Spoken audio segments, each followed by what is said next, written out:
मैं कमला सिंह तरकस। आज द तरकस की टीम पहुंची है चकिया कसरावल, जो मेहनाजपुर के निकटवर्ती गांव में से एक है। और आज हम बात करने जा रहे हैं विजय नारायण जी से, जिनकी एक पहचान है समाजवादी चिंतक के रूप में, लेखक के रूप में, पत्रकार के रूप में। और जननायक लोहिया जो मेरी पुस्तक है उसके भूमिका लेखक के रूप में आपने मुझे काफ़ी प्रोत्साहित किया। और लगातार ज़िले में मैं बार बार आपको बड़े बड़े आयोजनों में मुख्य अतिथि के रूप में आपके संबोधन हम सभी सुनते रहे हैं। आपके लेख दूरगामी होते हैं और जिसका रिजल्ट दिखाई देने लगता है। तो मैं आपसे जानना चाहता हूं कि आप समाजवादी चिंतन से, उस आंदोलन से कैसे जुड़े, कैसे आप प्रेरित हुए, इस बारे में थोड़ा शुरुआती कुछ चर्चा बताते हुए, और आज डायनामाइट केस की भी सच्चाई क्या रही उसकी हकीकत भी आप दर्शकों को बताएं। कि मैं समाजवादी आंदोलन में डॉक्टर लोहिया की प्रेरणा से आया था। डॉक्टर लोहिया से मेरी मुलाकात कलकत्ता में हुई जब मैं एक अखबार के रिपोर्टर के रूप में उनका एक इंटरव्यू करने गया था। 1962 के चीनी हमले के बाद डॉक्टर लोहिया ने जो कुछ भी कहा था, सरकार की गलतियों की ओर इशारा करते हुए, लोगों को लग रहा था कि ये आदमी सही बोल रहा है, जबकि सारे लोग लोहिया की उपेक्षा करते थे। और लोहिया अपने अवतार में आए रहे थे। तो उसी वक्त मैं उनका एक इंटरव्यू करने गया। उनको नीतियों को, उनकी किताबों को मैं पहले से पढ़ता रहा और उनसे प्रेरणा लेकर मैं समाजवादी आंदोलन में अपने पूरी सब कुछ छोड़कर उनके साथ हो गया और उन्हीं के रास्ते पर आज भी चलने की कोशिश कर रहा हूँ। लोहिया जी के बारे में माना जाता है कि पहले वह नेहरू जी से बहुत प्रभावित थे, गांधी जी से भी बहुत प्रभावित थे, लेकिन बाद के दिनों में उनका वो कुछ भरोसा उनसे टूटा था। इस बारे में संक्षेप में आप कुछ क्या कहेंगे? देखिए, गांधी पर उनका भरोसा कभी टूटा नहीं। वो गांधी को अंतिम मानते थे, सर्वश्रेष्ठ मानते थे और गांधी उनके आदर्श थे। गांधी की वजह से ही वो अहिंसा के रास्ते पर, वो क्रांतिकारी थे लेकिन अहिंसक क्रांतिकारी थे। लोकतंत्र सेनानी के रूप में आप लेकिन ये हो जाने दीजिए जी। हुआ ये कि डॉक्टर लोहिया भी जवाहरलाल नेहरू के बहुत करीब थे। काफ़ी छोटे थे, उनके 20 साल का अंतर था उन लोगों में। हुआ ऐसा कि जब आनंद भवन में कांग्रेस का कार्यालय खुला तो 1940 में विदेश विभाग की स्थापना हुई और जवाहरलाल नेहरू ने डॉक्टर लोहिया को उस विभाग का इंचार्ज बनाया था। इसके पहले 1936 में डॉक्टर लोहिया ने नागरिक स्वतंत्रता, जिसको अंग्रेजी में सिविल लिबर्टीज कहा जाता है, इस पर एक पुस्तक लिखी थी। ऐतिहासिक पुस्तक है, इसका हिंदी अनुवाद हुआ है, मैं आपको दे दूंगा। वही सोमनाथ त्रिपाठी ने कराया है। उस किताब की भूमिका लिखी थी जवाहरलाल नेहरू ने। इतने नज़दीकी थे ये लोग। हुआ ऐसा कि 1946 में कांग्रेस की कार्य समिति में जब पाकिस्तान की बात आई तो नेहरू और पटेल दोनों लोग और दोनों लोगों का जो गुट था वो देश के बंटवारे पर सहमत दिखा। और उन लोगों ने कार्य समिति में ये कहा कि भाई बंटवारा अपरिहार्य हो गया है, देश में दंगे हो रहे हैं, इसलिए हम मजबूरी में न चाहते हुए भी हमको इस पर सहमत होना पड़ रहा है। डॉक्टर लोहिया को ये समझौता पसंद नहीं था और उन्होंने वहीं उसका प्रतिरोध किया और वो उठकर तुरंत वहाँ से मीटिंग से, दिल्ली में मीटिंग हो रही थी, गांधी जी के पास गए। गांधी जी को इस बैठक में बुलाया ही नहीं गया था। नेहरू व पटेल दोनों ने मिलकर उनका एक तरह से बहिष्कार कर दिया था। और लोहिया ने आकर उनसे कहा कि बापू देखिए ये क्या हो रहा है, जिन लोगों पर हम इतना भरोसा कर रहे थे आज वो देश का बंटवारा करने जा रहे हैं। गांधी जी ने कहा कि मेरा तो साथ सारे लोगों ने छोड़ दिया है और मेरी बात मानने को कोई तैयार नहीं है, अब तुम जैसा चाहो वैसा करो। तो इन्होंने गांधी जी को कहा कि ये दोनों लोगों का बहुमत है, मैं कार्य समिति में एक प्रस्ताव रखना चाहता हूँ कि देश के बंटवारे के बाद भी हम उसी भारत माता की पूजा करेंगे जो आज अविभाजित भारत माता की है, जिस तस्वीर की। अब डॉक्टर लोहिया और गांधी जी ये दोनों इस मामले में एक राय की थे। दोनों को लगता था कि ये बंटवारा नकली है, सत्ता के लिए है और ये बंटवारा कभी न कभी टूटेगा, एक दिन भारत एक होगा। आप लोगों को याद होगा कि गांधी जी जब नोआखाली से लौटे तो उन्होंने कहा कि मैं पाकिस्तान जाऊंगा और उन्होंने कहा कि पाकिस्तान जाने के लिए न मैं हिंदुस्तान का परमिशन लूँगा और न पाकिस्तान से परमिशन लूँगा। इसका मतलब क्या हुआ, मैं इसको नहीं मानता। और 6 फरवरी 1948 को गांधी जी पाकिस्तान जाने वाले थे।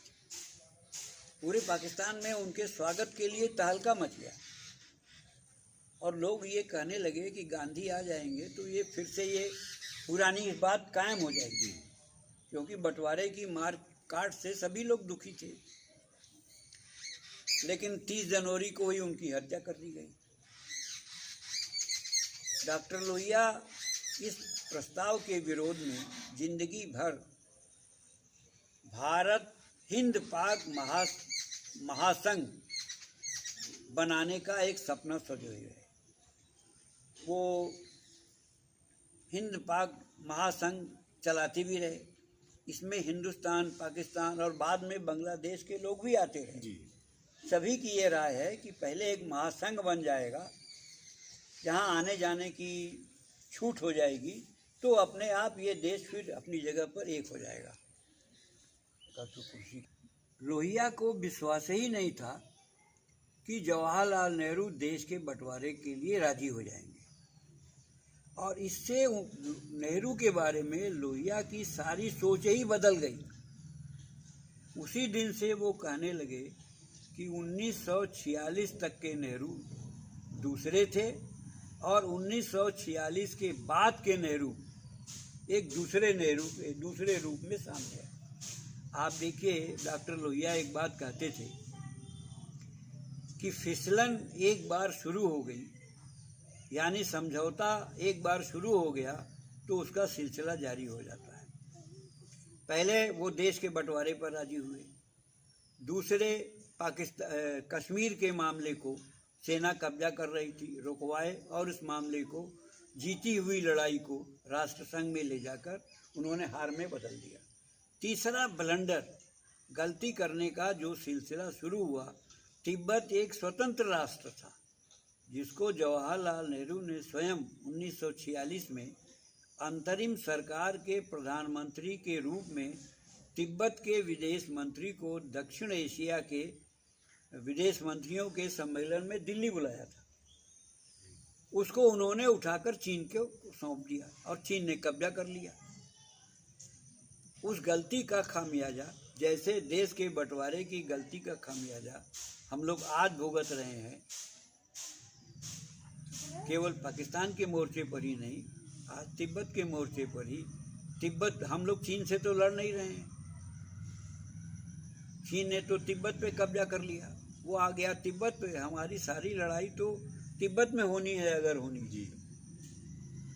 तो इन 3 बड़ी गलतियों को नेहरू को लेकर ही वो लोगों को जागृत करते रहे और आज सारा देश मान रहा है कि ये तीनों बड़ी गलतियां थी।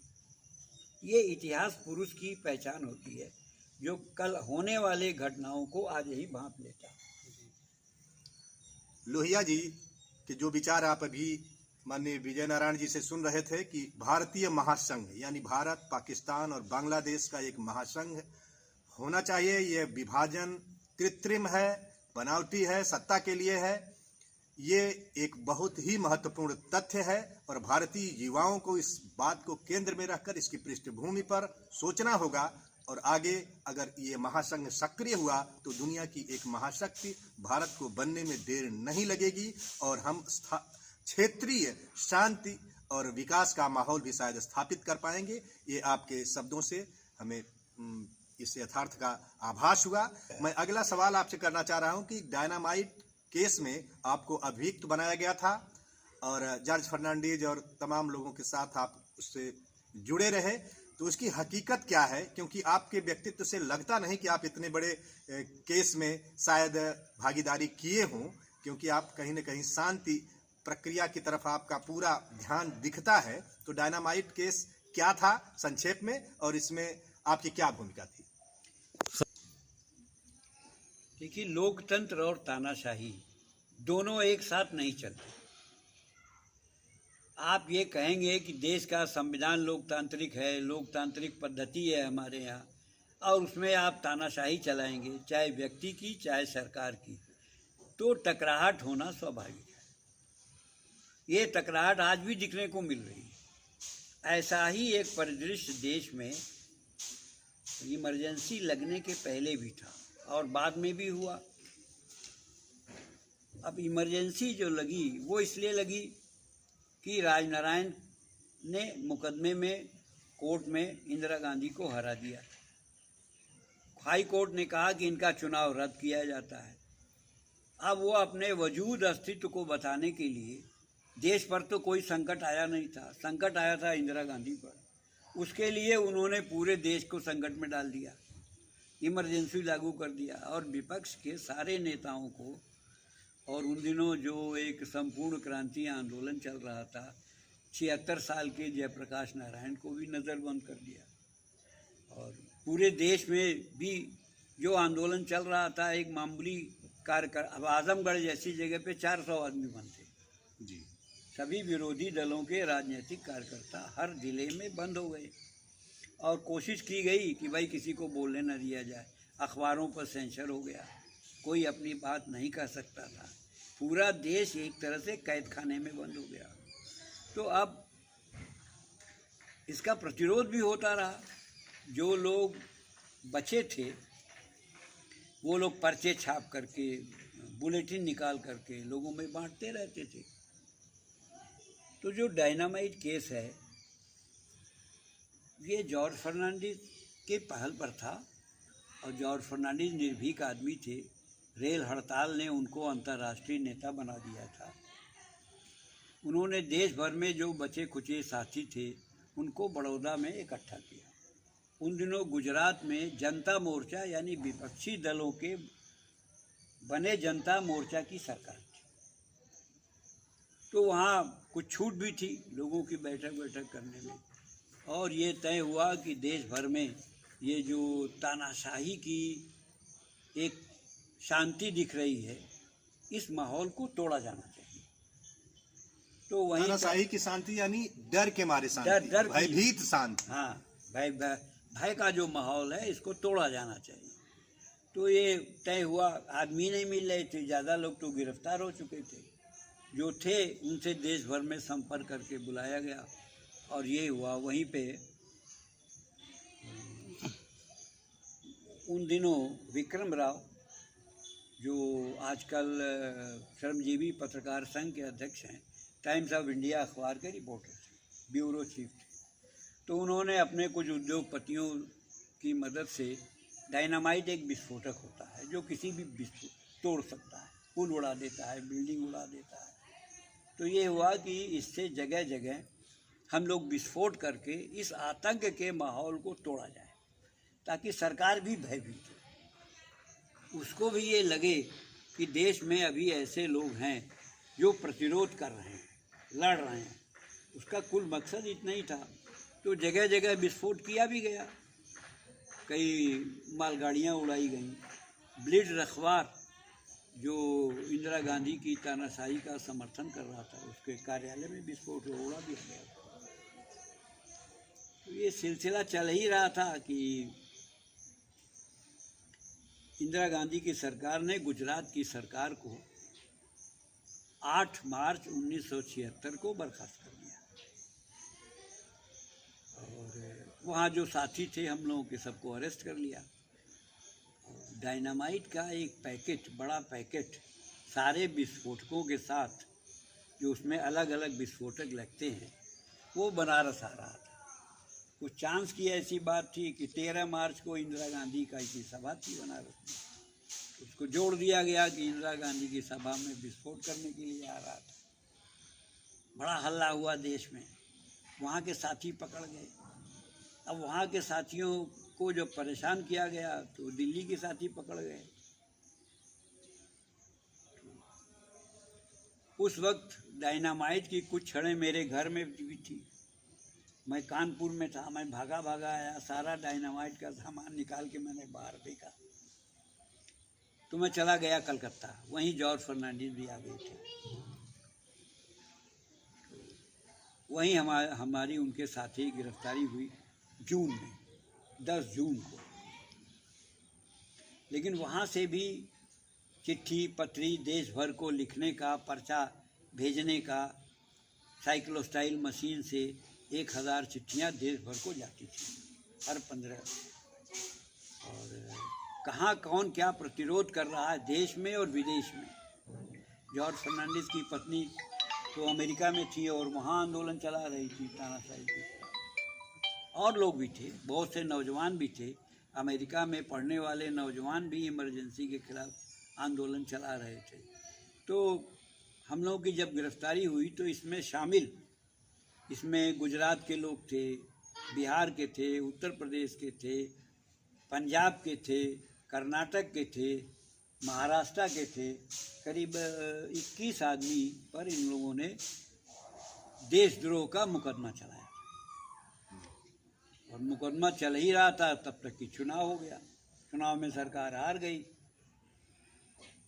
जॉर्ज फर्नांडिस भी जीत गए, बाद में वो मंत्री भी हो गए। तो वो मुकदमा भी सरकार को वापस लेना पड़ा। जिस लिए ये आंदोलन हुआ वो आंदोलन सफल हो गया, इसलिए वो मुकदमा तो अपने आप वापस होना था। बुनियादी बात देखिए इसमें यह है कि देश में जब भी तानाशाही लागू होगी उसका प्रतिरोध होगा, उसके खिलाफ आंदोलन होगा। ये इस देश की आम आदमी की भावना में निहित है। आज राजनीति में कितनी भी गिरावट आई हो, अब ये तानाशाह भी ये वर्तमान सरकार भी सारे बुद्धिजीवियों को पकड़ रही है। अरुण शौरी देश के बहुत बड़े पत्रकार हैं, ये मंत्री थे अटल बिहारी वाजपेयी की सरकार में। उस समय चूंकि ये इस सरकार के खिलाफ तानाशाह होने का अभियान चला रहे हैं उसके खिलाफ, इसलिए उन पर मुकदमा कर दिया गया। वो शांति भूषण के लड़के हैं प्रशांत भूषण, वो रोज़ सुप्रीम कोर्ट में सरकार के खिलाफ याचिका लड़ते हैं, उन पर भी चला दिया। योगेंद्र यादव पर भी चला दिया। जो सरकार के खिलाफ बोल रहा है, लड़ रहा है, संघर्ष के खिलाफ जा रहा है, सबको आप देशद्रोह में फंसाते जा रहे हैं। इस देश में जब जब तानाशाही सिर उठाएगी, यहाँ के लोगों की जनभावनाएं उसके विरुद्ध खड़ी होंगी। यह इस देश की तासीर है, यह इस देश की क्या बात तासीर में शामिल है। ये थे आपके शब्द। मैं एक अलग किस्म का सवाल आपसे पूछने जा रहा हूँ। वो सवाल मेरा यह है कि माना जाता है कि जो पूंजीवाद है यह धार्मिक आडंबर और धार्मिक पाखंडवाद को भी अपना हथियार बनाता है, और इस रूप में वह सफलता प्राप्त करने के लिए बहुत सारे रास्ते खोजता है। इस बारे में आप क्या कहना चाहेंगे? क्योंकि धर्म और पाखंडवाद ऐसा आपस में घुल मिल जाता है कि कई बार बड़ा निर्णय लेना कठिन हो जाता है। तो इस बारे में आपकी क्या राय है? देखिए, पूंजीवाद का विकास जो यूरोप में 18वीं और 19वीं शताब्दी में हुआ, उसमें पूंजीवाद और चर्च यानी धार्मिक शक्तियाँ एक थी और आम आदमी को गुलाम बनाने और उनका शोषण करने का माध्यम थी। बैठाओ, जहाँ भी पूंजीवाद आएगा तो उसका धार्मिक, ये नहीं, धर्म दूसरा शब्द है, सांप्रदायिक शक्तियों से गठजोड़, सांप्रदायिक मुद्दों को प्राथमिकता देना, ये उनकी रणनीति का एक हिस्सा है। और हमारे देश में देखिए आज राजनैतिक विचारधाराओं का लोप हो गया है। न कहीं समाजवाद की चर्चा होती है, न कहीं साम्यवाद की चर्चा होती है, न कहीं समता की चर्चा होती है, न बराबरी की चर्चा होती है। इसलिए कि राजनीति या तो सांप्रदायिकता पर चली गई, या जातिवाद पर चली गई, या माफियावाद पर चली गई, या परिवारवाद पर चली गई। ये चार चीज़ें हमारे देश की वोट की राजनीति का आधार है। तो ये चारों चीज़ें जब तक चलेंगी तब तक आम आदमी की भलाई, किसान मजदूर की भलाई का काम होना बहुत मुश्किल है। और जब लड़ना है सरकार के खिलाफ तो मुद्दों पर लड़ाई होनी चाहिए, वैचारिक लड़ाई होनी चाहिए, तभी आप परिवर्तन का कोई रास्ता निकाल पाएंगे। वैचारिक लड़ाई होनी चाहिए। जैसे आप ये बांधे हुए हैं, इसको अगर हम कहें तो ये धर्म के अंतर्गत आता है कि पाखंड में आता है? नहीं, ये सांप्रदायिकता नहीं है, कम से कम जी। ये एक धार्मिक परंपरा है जी। कि पूजा पाठ हो तो चलिए सब लोग बांध लीजिए। लेकिन जब आप नहाते होंगे तो इसमें बैक्टीरिया पैदा होते होंगे भीगने के बाद। एकदम ये सब सही। तो स्वच्छता के हिसाब से हाँ, नहीं, इससे कोई फायदा? इसको परमानेंट बांधने का प्रावधान नहीं है। जी। बांधिए और कुछ दिन बाद निकाल दीजिए आप। सफाई का ध्यान रखना। सफाई का इसका मतलब ये नहीं कि कोरोना काल में और ज्यादा। कोरोना काल में और ज्यादा। देखिए सांप्रदायिकता और धार्मिकता दो चीज है। धार्मिकता माने आस्था, धार्मिकता माने भलाई, सांप्रदायिकता माने नफरत, सांप्रदायिकता माने उन्माद, सांप्रदायिकता माने दंगा। अब हमारे देश में जो धार्मिकता है वो तो सांप्रदायिकता में बदल गई है। मैं किसी एक धर्म के लिए नहीं कह रहा हूँ, वो सभी धर्मों की एक ही स्थिति है। अंत में आप नौजवानों से वर्तमान परिस्थितियों में क्या कहना चाहेंगे, कुछ अपना संदेश? मैं नौजवानों से आह्वान करना चाहता हूँ कि आज भगत सिंह के जन्मदिन पर उनके जीवन से प्रेरणा लें। कुर्बानी करना है, जीवन दान देना है, संघर्ष करना है तो सामने कोई विचार और मकसद होना जरूरी है। मकसद में समता, बराबरी, किसान, मजदूर और नौजवान विद्यार्थी का हित प्राथमिकता पर होना चाहिए।